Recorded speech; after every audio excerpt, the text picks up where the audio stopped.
Nag-molt na naman siya. Ayan, oh. Dang. Hindi niya pa nakain yung cricket na sa ilalim. Ayan, oh, ganda niya.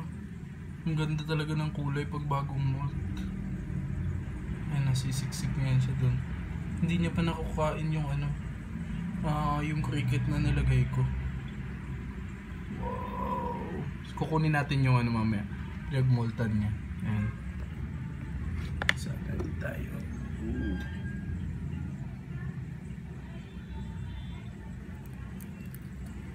Oh yeah. Okay. Oh.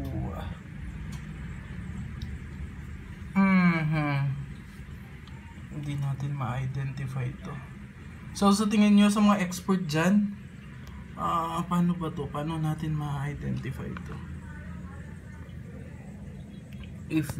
Kasi yung ano niya, I don't know. Ayan, ito. Ito, alam ko dito to nakikita eh. Yan, sa likod. Okay, ayusin natin. Ayusin natin to.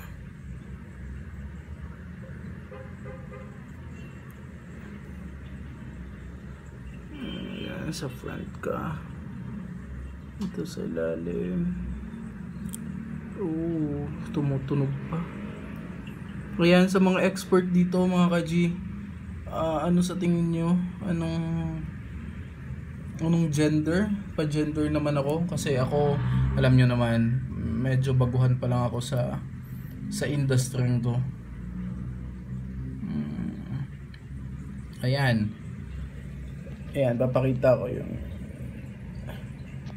Yan mga ka-G, patulong naman ako. Comment down below kung babae ba o lalaki yung P-Metallica natin. Oh, hi. Comment down mga ka-G. Salamat.